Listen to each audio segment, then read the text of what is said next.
Hi every one, എല്ലാവർക്കും നമസ്കാരം.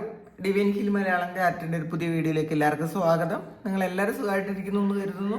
അപ്പോൾ ഇന്നത്തെ റീഡിങ് റിലേഷൻഷിപ്പ് റീഡിംഗ് ആണ്.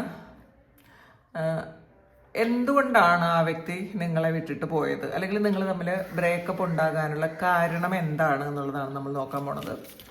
അപ്പോൾ നമുക്ക് നോക്കാം എന്തൊക്കെ കാരണങ്ങൾ കൊണ്ടാണ്, എന്ത് കാരണം കൊണ്ടാണ് ആ വ്യക്തി നിങ്ങളെ വിട്ടിട്ട് പോയത് നോക്കാം. ആദ്യമായിട്ടാണ് ചാനൽ കാണുന്നുണ്ടെങ്കിൽ സബ്സ്ക്രൈബ് ചെയ്തിരുന്ന് സപ്പോർട്ട് ചെയ്യുക. നോക്കാം എന്തുകൊണ്ടാണ് ആ വ്യക്തി നിങ്ങളെ വിട്ടിട്ട് പോയത്.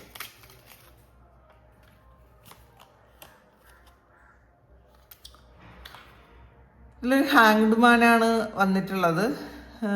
ഒരു ഈ ഒരു ഇതിൽ ആളിനെ കുറെ കുരുക്കുകളിൽ കൊണ്ട് എത്തിച്ച ഒരു എനർജിയാണ് ഇതിനകത്ത് കാണുന്നത്. എന്തൊക്കെയോ കുരുക്കുകൾ, എന്തൊക്കെയോ വേറൊരു ബോധം ഈ ഒരാളിലേക്ക് വന്നു എന്നുള്ളതാണ്. ഈ ആളിൽ നിൽക്കാൻ പറ്റാത്ത വണ്ണമുള്ള പുറത്ത് എന്തൊക്കെയോ പ്രശ്നങ്ങൾ ഉണ്ടായി, ഈ ആളിന്റെ കാഴ്ചപ്പാടിൽ മാറ്റം വന്നു എന്നൊക്കെയാണ് കാണുന്നത്. ഇത് ചിലപ്പോൾ ആളുടെ ചിന്താഗതിയിലുള്ള മാറ്റമായിരിക്കാം, ചിലപ്പോൾ മറ്റുള്ള വ്യക്തികളുടെ ഇൻഫ്ലുവൻസ് ആയിരിക്കാം. അപ്പോൾ ഈ ആള് പാസ്റ്റിൽ ചിന്തിച്ചതുപോലെ അല്ല, തിരുത്തി ചിന്തിക്കാൻ തുടങ്ങി. അതെന്താണ് കാരണം നോക്കാം. എന്ത് കാര്യമാണ് ആള് തിരുത്തി ചിന്തിക്കാൻ തുടങ്ങിയതെന്ന് നോക്കാം.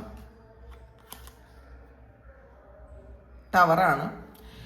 ഇതൊരു അൺഎക്സ്പെക്റ്റഡ് ആയിട്ടുള്ള ഒരു ചേഞ്ച് ആണ് വന്നിട്ടുള്ളത്. കാരണം നിങ്ങൾ വിചാരിച്ചിരുന്ന അല്ലെങ്കിൽ ഏറ്റവും നല്ല സന്തോഷമുള്ള ഒരു റിലേഷൻഷിപ്പ് ആയിരുന്നിരിക്കാം, സന്തോഷത്തോടെ നിങ്ങൾ ജീവിച്ചിരുന്നതായിരിക്കാം. അപ്പോൾ പെട്ടെന്നൊരു ചേഞ്ച് വന്നു, ഒരു പൊട്ടിത്തെറി സംഭവിച്ചു എന്നുള്ളതാണ്. ഇതൊരു ബ്ലാക്ക് മാജിക് പോലത്തെ ഒരു കാര്യം, അങ്ങനത്തെ ഒരു നെഗറ്റീവ് എനർജി പറയാം നമുക്ക്. നമ്മുടെ ജീവിതത്തിൽ ആ കെട്ടുറപ്പില്ലാതാക്കി കളഞ്ഞ പുറത്തുള്ള എന്തോ ഒരു ശക്തി ഉണ്ടായിരുന്നു എന്നാണ് കാണുന്നത് ഈ ടവർ.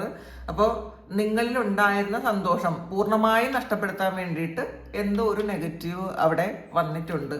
അതുകൊണ്ടാണ് ഈ ഒരു വ്യക്തി നിങ്ങളെ വിട്ടിട്ട് പോയത് എന്നാണ് കാണുന്നത്. നോക്കാം.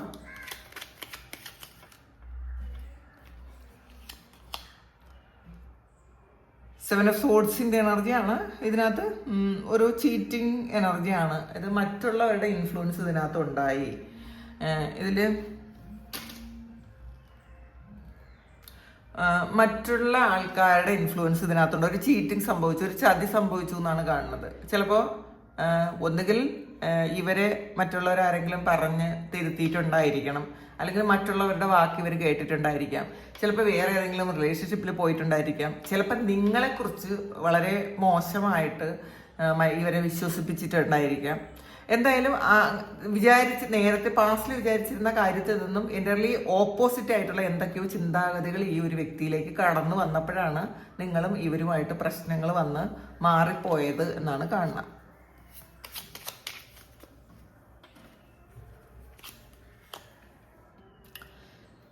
സെവൻ ഓഫ് പെൻഡക്കിൾസിന്റെ എനർജിയാണ്. അപ്പോൾ വേറെ കുറേ കാര്യങ്ങളിൽ ഇവരുടെ എനർജി മുഴുവൻ ഇൻവെസ്റ്റ് ചെയ്തു. അപ്പം നിങ്ങളുടെ കൂടെ ഇരിക്കാനുള്ളൊരു സമയം കിട്ടിയില്ല. പിന്നെ ഈ സെവൻ ഓഫ് സോഡ്സും ഈ ടവറും കൂടെ വരുമ്പം വേറെ എന്തൊക്കെയോ ശക്തികൾ നിങ്ങളുടെ ഈ ബന്ധത്തിനെതിരായി ഒരുപാട് പ്രവർത്തികൾ ചെയ്തു എന്നാണ് കാണുന്നത്. നിങ്ങളെ ഈ ഒരു ബന്ധം തകർക്കാൻ വേണ്ടിയിട്ട് കുറച്ച് ആൾക്കാർ ഒരുപാട് പ്രശ്നങ്ങൾ ഉണ്ടാക്കി. അത് ചിലപ്പോൾ പലതരത്തിലുള്ള പ്രശ്നങ്ങൾ ചെയ്തിട്ടുണ്ടായിരിക്കാം. അതും ഈ ഒരു റിലേഷൻഷിപ്പ് ഇല്ലാതായി പോകാൻ കാരണമായി. 10 ഓഫ് പെൻഡക്കിൾസിന്റെ എനർജിയാണ്. പിന്നെ ഇവർ കുറച്ച് മണി മൈൻഡഡ് ആയിട്ടുണ്ടായിരിക്കണം, അല്ലെങ്കിൽ ചിലപ്പോൾ നിങ്ങളായിരിക്കും കേട്ടോ, ആരാണെന്ന് അറിഞ്ഞുകൂടാ. കൂടുതലും ഇത് ഇവരായിരിക്കാനാണ് സാധ്യത. മണി മൈൻഡഡ് ആയി, പൈസയെ ഫോക്കസ് ചെയ്തു. അപ്പോൾ പൈസ ഉണ്ടാക്കണം എന്നുള്ളൊരു കാര്യമാണ് അവര് കൂടുതലായിട്ട് ചിന്തിച്ചത്. അപ്പോൾ അങ്ങനെ അവർ ചിന്തിച്ച് തുടങ്ങിയ സമയത്താണ് അപ്പോൾ അവരുടെ കാഴ്ചപ്പാടിന് മാറ്റം വന്നു. ചിലപ്പോൾ ഫിനാൻഷ്യലി ഇവര് ഉദ്ദേശിക്കുന്ന തരത്തിലുള്ളൊരു ഇത് ഉണ്ടാക്കാൻ നിങ്ങൾക്ക് ചിലപ്പോൾ പറ്റിയിട്ടുണ്ടായിരിക്കൂല. അപ്പൊ അതുകൊണ്ട് കുറച്ചുകൂടി പൈസയെ ബേസ് ചെയ്തിട്ടുള്ളൊരു കാര്യം ഇതിനകത്ത് വരുന്നുണ്ട്.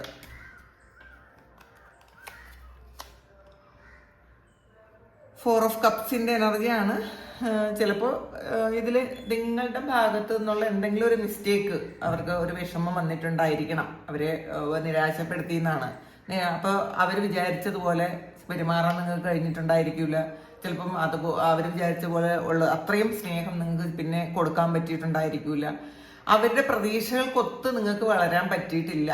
അപ്പോൾ അവർക്ക് അതിൽ നിരാശ വന്നു എന്നാണ്. ചിലപ്പോൾ അത് നിങ്ങളുടെ മിസ്റ്റേക്കും ഇതിനകത്ത് ഉണ്ടായിരിക്കാം എപ്പോഴൊക്കെയോ.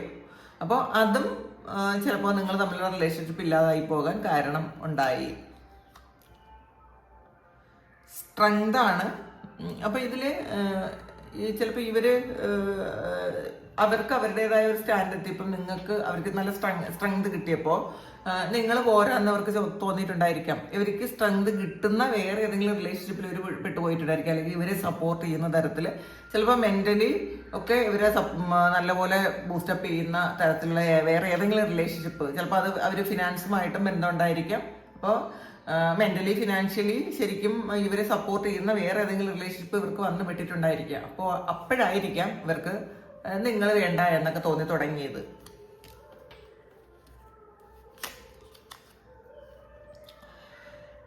എയ്റ്റ് ഓഫ് സോഡ്സിന്റെ എനർജിയാണ്. അപ്പൊ ഇതിനകത്ത് ഒരു വ്യക്തി വേറെ കുറെ ചിന്താഗതികളിലേക്ക് പോയിട്ടുണ്ടായിരിക്കാം.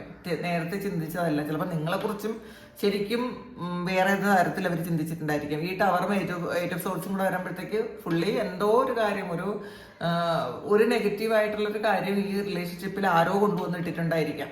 ആരോ അങ്ങനത്തെ ഒരു എനർജി പ്രയോഗിച്ചു, അവരെ ട്രാപ്പിലാക്കി എന്നുള്ളതാണ്. ഫുള്ളി അവരെ ചിന്തിക്കാൻ പോലും വിടാത്ത തരത്തിൽ മാറ്റിക്കളഞ്ഞു എന്നുള്ളതാണ്. നല്ല ചിന്തകളൊന്നും വരാത്ത തരത്തിൽ ഇതിൽ ബ്ലോക്ക് ഉണ്ടാക്കി എന്നുള്ളതാണ്.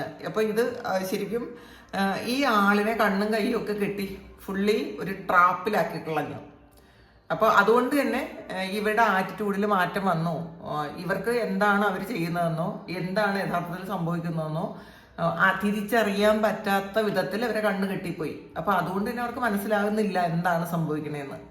അപ്പോൾ പിന്നെ പുറത്ത് ചിലപ്പോൾ ഇവർക്ക് ഫിനാൻഷ്യലി ആരെങ്കിലും ഒക്കെ സഹായിച്ചിട്ടുണ്ടായിരിക്കാം, അവരുമായിട്ടുള്ള എന്തെങ്കിലും റിലേഷൻഷിപ്പ് വന്നിട്ടുണ്ടായിരിക്കാം, ചിലപ്പോൾ ഇവരെ ശരിക്കും മെന്റൽ സപ്പോർട്ട് കൊടുത്ത ആരെങ്കിലും ഒക്കെ ഉണ്ടായിരിക്കാം. അവരും ആ ഒരു കാര്യവും ഇവരെ നിങ്ങളുടെ ബന്ധത്തിൽ നിന്ന് മാറ്റിക്കളഞ്ഞു എന്നാണ് കാണുന്നത്. പേജ് ഓഫ് വാൻസിന്റെ എനർജിയാണ്. കുറച്ച് ഇപ്പൊ നിങ്ങളോ അവരോ രണ്ടുപേരും ആകട്ടെ കുറച്ച് പക്വതയില്ലാത്ത സ്വഭാവം പെരുമാറ്റം ഒക്കെ ഉണ്ടായിട്ടുണ്ടായിരിക്കാം. ചിലപ്പോൾ നിങ്ങൾക്ക് അങ്ങനെ ഉണ്ടായിരിക്കാം, നിങ്ങൾ കുറച്ചുകൂടെ മെച്യൂരിറ്റി നിങ്ങൾ വേണമെന്ന് ഈ വ്യക്തി ആഗ്രഹിച്ചിട്ടുണ്ടായിരിക്കാം. ചിലപ്പോൾ അത് പലതവണ നിങ്ങളോടും പറഞ്ഞിട്ടുണ്ടായിരിക്കും, ഇങ്ങനെ പെരുമാറരുത്, ഇങ്ങനെയല്ല ഞാൻ ആഗ്രഹിക്കുന്നത് എന്ന് നിങ്ങളോടും പറഞ്ഞിട്ടുണ്ടായിരിക്കാം. അപ്പോൾ അത് ചിലപ്പോൾ നിങ്ങൾ ആ ഒരു സമയത്ത് കേൾക്കാത്തതിന്റെ നിരാശയുണ്ട്. ഈ ഒരു ആള് എന്താണോ പറയുന്നത് അത് അതുപോലെ എടുക്കാൻ നിങ്ങൾക്ക് പറ്റിയിട്ടുണ്ടായിരിക്കില്ല. നിങ്ങൾ ഇത്രയും സീരിയസ് ആയിരുന്നില്ല എന്നുള്ളതാണ്. നിങ്ങൾക്ക് അത്രയും സീരിയസ് ആകാൻ നിങ്ങൾക്ക് പറ്റിയില്ല, അതും ഒരു കാരണമാണ്.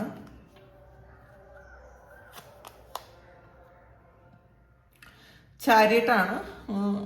ഇതിനകത്ത് ഒരു തേർഡ് പാർട്ടി സിറ്റുവേഷൻ ഉണ്ട്, വേറെ എന്തോ ഒരു സാഹചര്യവും കൂടി ഉണ്ട് ഇതിനകത്ത് നിങ്ങൾ സെപ്പറേറ്റഡ് ആകാൻ. അത് വ്യക്തികളാകാം, സാഹചര്യങ്ങളാകാം, ഫിനാൻസ് ആകാം. അപ്പോൾ അതിൽ ഈ രണ്ട് സാഹചര്യങ്ങളെയും കൂടി ഒരുമിച്ച് കൊണ്ടുപോകാൻ ഈ വ്യക്തി ഒരുപാട് ബുദ്ധിമുട്ടി എന്നുള്ളതാണ്. അപ്പോൾ എവിടെയാണോ സ്ട്രെങ്ത് കിട്ടിയത്, എവിടെയാണോ സപ്പോർട്ട് കിട്ടിയത്, അവിടേക്ക് ഈ ഒരാൾ മാറിപ്പോയി. അപ്പോൾ നിങ്ങളായിരുന്നു ചിലപ്പോൾ അവരുദ്ദേശിച്ചതുപോലുള്ള സ്ട്രെങ്ത് ഒക്കെ കൊടുത്തിരുന്നെങ്കിൽ ചിലപ്പോൾ അവർ നിങ്ങളുടെ കൂടെ നിന്നേനെ. ചിലപ്പോൾ ഇത് അങ്ങനെയല്ല, എവിടെയാണോ കിട്ടിയത് അവിടത്തേക്ക് ഒരു ചായ്വ് വന്നു എന്നാണ്. സെവൻ ഓഫ് വാൻസിന്റെ എനർജിയാണ്. അപ്പോൾ ഇതിൽ നിങ്ങളെ കുറേ ഒറ്റപ്പെടുത്തിയിട്ടുണ്ടായിരിക്കാം. കുറേ ആൾക്കാർ ഒരുമിച്ച് നിന്ന് നിങ്ങളോട് യുദ്ധം ചെയ്ത ഒരു എനർജിയാണ് ഇതിനകത്ത് കാണുന്നത്. അപ്പോൾ അതുകൊണ്ട് തന്നെ നിങ്ങൾ ചിലപ്പോൾ നന്നായിട്ട് പെരുമാറാൻ നിങ്ങൾക്കും പറ്റിയിട്ടുണ്ടായിരിക്കില്ല. നിങ്ങളുടെ ആറ്റിറ്റ്യൂഡും ഒക്കെ മാറ്റം വന്നിട്ടുണ്ടായിരിക്കാം, ക്ഷമയൊക്കെ കുറച്ച് കുറഞ്ഞിട്ടുണ്ടായിരിക്കാം. അപ്പം അങ്ങനെയുള്ള കാരണമുണ്ട്. ഇപ്പം എല്ലാവർക്കും അല്ല, പക്ഷേ അങ്ങനെയുള്ള കാരണങ്ങൾ ഇതിനകത്തുണ്ട് എന്നാണ്.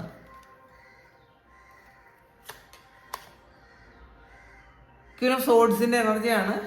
ചിലപ്പോൾ ഈ ഒരാളിനെ ശരിക്കും സ്ട്രോങ് ആയിട്ട് സപ്പോർട്ട് ചെയ്യാൻ ഏതെങ്കിലും ഒരു വ്യക്തി വന്നിട്ടുണ്ടായിരിക്കാം. അവർക്ക് കൃത്യമായിട്ട് കാര്യങ്ങൾ പറഞ്ഞ് മനസ്സിലാക്കാൻ കഴിവുള്ള ആരെങ്കിലും ആയിരുന്നിരിക്കാം. അപ്പോൾ ഇതിൽ കുറേ ആൾക്കാർക്ക് അതൊരു ഫീമെയിൽ ഫിഗർ ആണ്. അപ്പോൾ കൃത്യമായിട്ട് പറഞ്ഞ് മനസ്സിലാക്കാൻ പറ്റുന്ന ആരോ ഒരാൾ വന്ന് ഇവരെ ചിലപ്പോൾ പറഞ്ഞ് വേറെ ഏതെങ്കിലും തരത്തിൽ തെറ്റിദ്ധരിപ്പിച്ചിട്ടുണ്ടായിരിക്കണം. സ്ട്രോങ് ആയിട്ടുള്ള തീരുമാനങ്ങൾ എടുക്കാൻ പ്രേരിപ്പിച്ചു എന്നുള്ളതാണ് കാണുന്നത്. അപ്പോൾ അതാണ് ഈ വ്യക്തി നിങ്ങളിൽ നിന്ന് മാറിപ്പോകാനുള്ള കാരണം. ചിലപ്പോൾ ഇത് എല്ലാവർക്കും ആയിരിക്കില്ല, പക്ഷെ ഏകദേശം ആൾക്കാർക്കും ഇതിങ്ങനെ ഉണ്ടായിരിക്കും കേട്ടോ. അപ്പോൾ ഇതാണ് ഇന്നത്തെ റീഡിങ്. ഇത് നിങ്ങളുടെ സിറ്റുവേഷനായിട്ട് മാച്ച് ആകുന്നുണ്ടെങ്കിൽ നിങ്ങളൊന്ന് കമൻറ്റ് ചെയ്യുക. നിങ്ങൾക്ക് ആർക്കെങ്കിലും പേഴ്സണൽ റീഡിങ് വേണമെങ്കിൽ എൻ്റെ വാട്സപ്പ് നമ്പറിൽ കോൺടാക്ട് ചെയ്യാം. Thank you. നമുക്കൊരു പുതിയ വീഡിയോ ആയിട്ട് വീണ്ടും കാണാം. എല്ലാവരും സുഖമായിട്ട് സന്തോഷമായിട്ട് സമാധാനമായിട്ട് ഇരിക്കട്ടെ എന്ന് പ്രാർത്ഥിക്കുന്നു. നിങ്ങളുടെ എല്ലാ കാര്യങ്ങളും ഭംഗിയായിട്ട് നടക്കാൻ ദൈവം അനുഗ്രഹിക്കട്ടെ. ഒരുപാട് സ്നേഹം, ഒരുപാട് നന്ദി. Thank you.